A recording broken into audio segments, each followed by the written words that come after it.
Actually मैं background पहले बता दूं, नॉट जस्ट टू शो कि मैंने इतना कुछ पढ़ा है, just so that you can understand कि मेरा प्रॉब्लम क्या हो रहा है।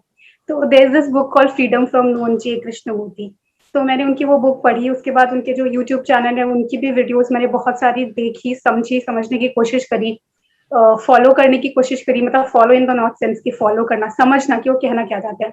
फिर रमण महर्षि है, उनकी भी चीजें मैंने पढ़ी, उपनिषद। तो जैसे आप कहते हो कि समझो, ध्यान दो, ध्यान करो मत। मैंने 15 दिन, I should not name that person, बहुत लॉजिकल बातें लगती थी उनके शुरू में कि वाह क्या बातें बता रहे हैं। उसके बाद जब मैंने स्टूपिडली ऐसे I am not this body, I am not this mind, मैंने कहा ये क्या स्टूपिड कर रही हूँ, मुझे समझ ही नहीं आ रहा था मैं क्या कर रही हूँ। उसके बाद जब मैंने पढ़ना शुरू किया कि why I am not this body, तो समझ में आया कि ये चीज है। I have read everything possible in my opinion, from science perspective, from religion perspective, from my daily experiences, plus I have experienced that sound of silence too. Then also, why is there conflict? Why do we have conflict? Why not oneness? Why I'm not feeling oneness with everything? Feeling of oneness is different from understanding of oneness.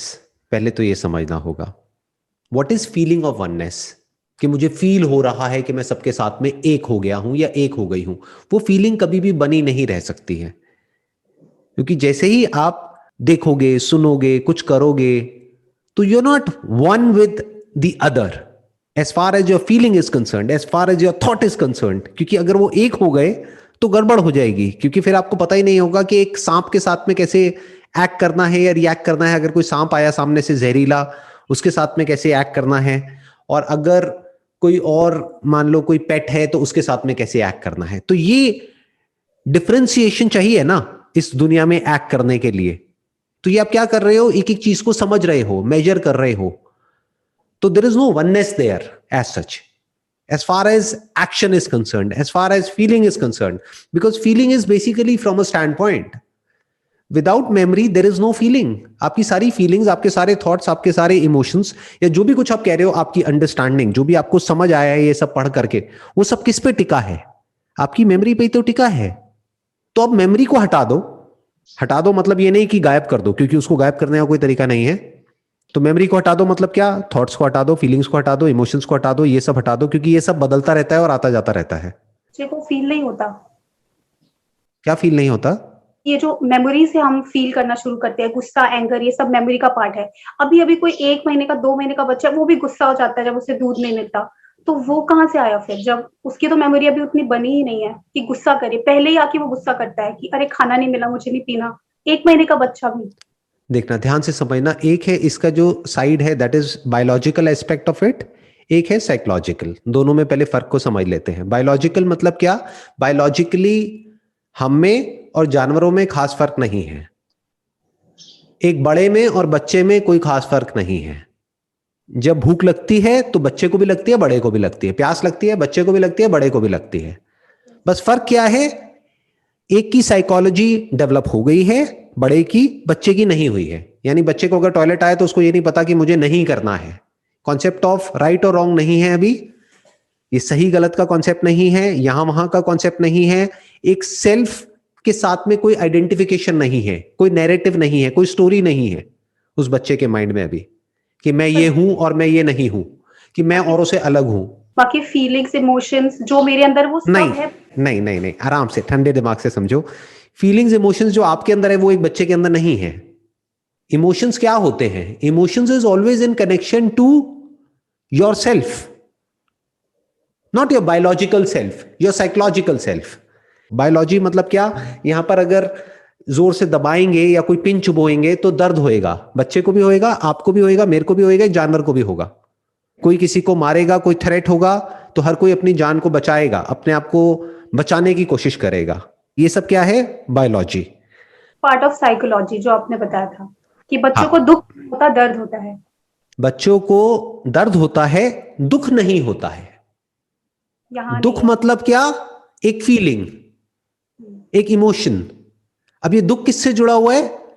जो भी आप हो या आपका है उससे जुड़ा हुआ है। अगर आपके मदर या फादर को या आपके ब्रदर को, सिस्टर को या रिलेटिव्स को कुछ होता है तो दुख होता है ना। अगर आप यहाँ इंडिया में बैठे और अफ्रीका में किसी का कुछ हो गया तो आपको क्या फर्क पड़ रहा है? आपको दुख होता है क्या? आप न्यूज पढ़ते हो, देखते हो, स्क्रॉल कर देते हो। हाँ ठीक है, वहां पे मर गए, कोई बात नहीं, कोई फर्क नहीं पड़ता है हमको दुनिया में कहां पर क्या हो रहा है क्या नहीं हो रहा है। हमें फर्क कब पड़ता है, जब मैं बीच में आ जाता है सेंटर में। तो वो मैं बच्चे का अभी सॉलिडिफाई नहीं हुआ है, बल्कि डेवलप ही नहीं हुआ है। उस बच्चे को पता ही नहीं है उसका नाम क्या है। तो उसकी बायोलॉजी तो डेवलप हो गई है। बायोलॉजिकल लेवल पे क्या चाहिए, खाना चाहिए, पानी चाहिए, बेसिकली क्या चाहिए, एनर्जी चाहिए। वो किसको चाहिए, इस बॉडी को चाहिए, जो बॉडी एक इंस्ट्रूमेंट के जैसी है। यहां तक क्लियर है। और वो सब किस लेवल पर हो रहा है, वो अनकॉन्शियसली हो रहा है, वो अपने आप हो रहा है। मतलब बच्चा सोच करके नहीं कर रहा है।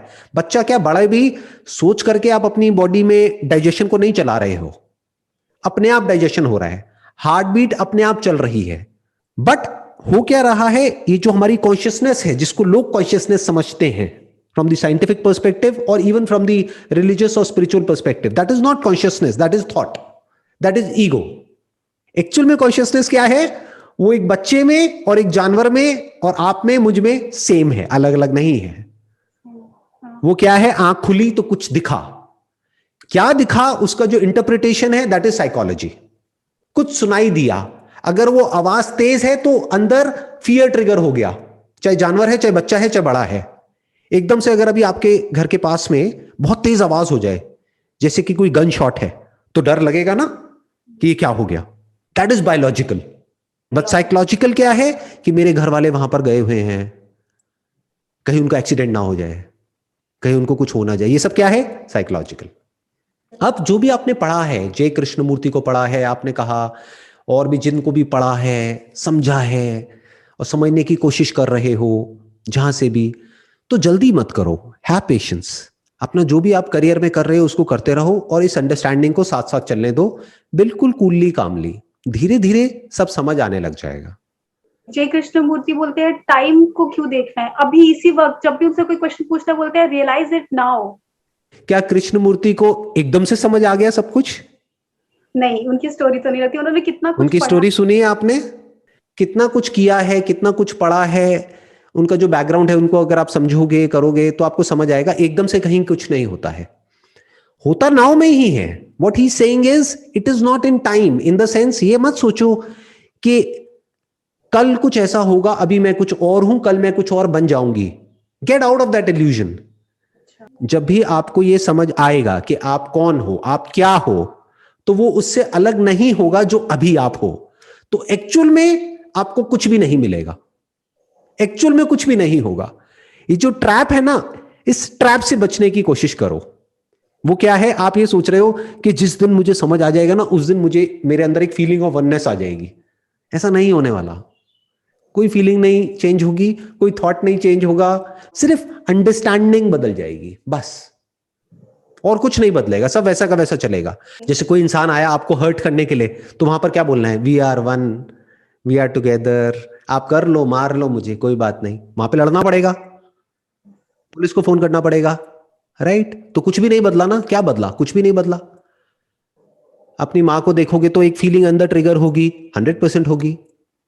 अगर उनको प्रॉब्लम होगी तो आपको भी दुख होगा, होगा। कुछ भी नहीं बदलेगा। ये जय कृष्णमूर्ति का स्टैंड पॉइंट है, इसको समझो। What he is saying is कि लोग इस ट्रैप में रहते हैं कि अभी मैं एनलाइटेंड नहीं हूं और आने वाले 1 साल बाद या 2 साल बाद या 10 साल बाद मैं एनलाइटेंड हो जाऊंगा या हो जाऊंगी, उसके बाद में ये हो जाएगा। ये सब इमेजिनेशंस को हटा दो। जो भी कुछ अभी है, जो भी अभी आप हो, जो भी अभी आपका सच है, वो ही सच 10 साल बाद आपको समझ आएगा, लेकिन 10 साल बाद भी अभी में ही आएगा। तो समझना है तो अभी समझ लो। समझना है आपको, मैं समझाऊं एक लाइन के अंदर अंदर, अगर समझना है तो। वो क्या है कि आपको कुछ नहीं करना है, कुछ नहीं बनना है। You are perfect at a fundamental level. आप में और जय कृष्णमूर्ति में और मुझ में और किसी में भी कोई फर्क नहीं है। आपको कुछ भी करने की जरूरत नहीं है as far as spirituality is concerned.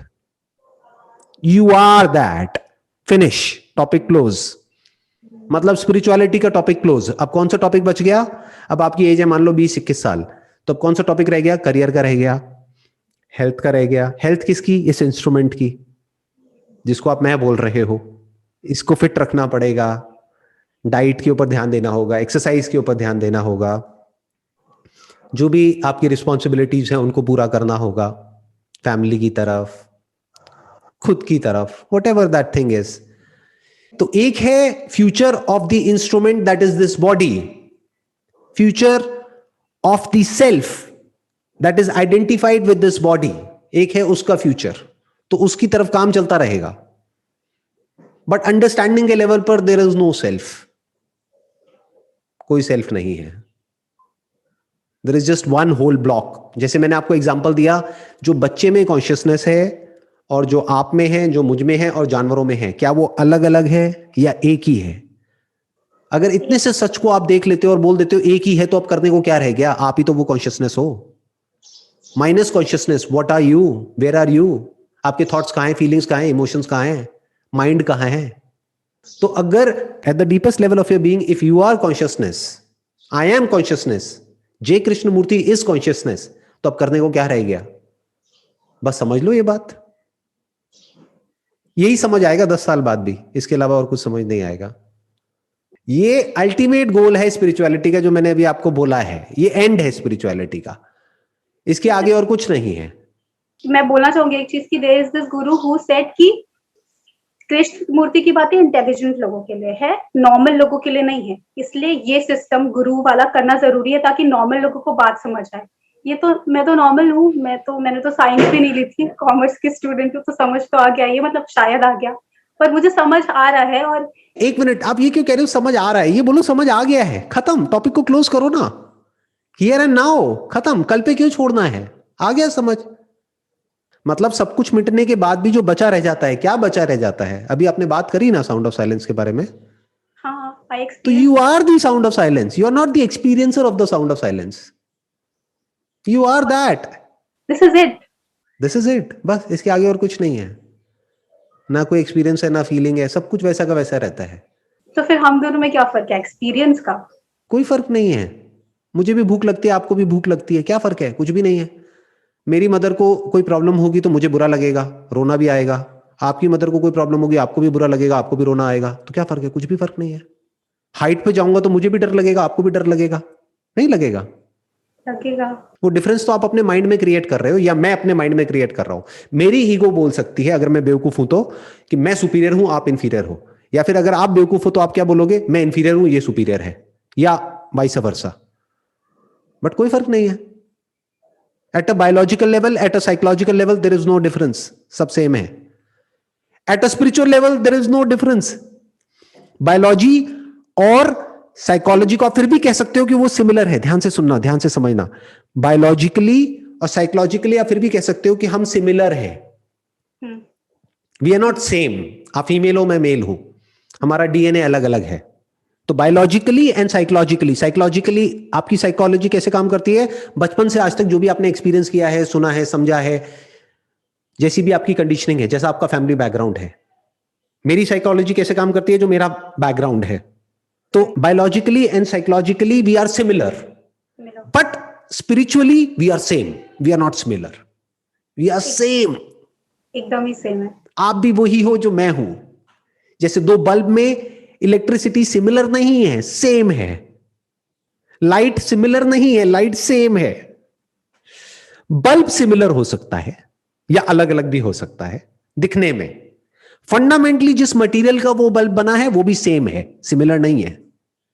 तो बस यही है, बस यही है और कुछ नहीं है। अब अपने करियर पे ध्यान दो, जो भी अपनी पढ़ाई लिखाई करनी है, या जो भी आप जॉब कर रहे हो, या जो भी आगे सोच रहे हो, उस पे ध्यान दो।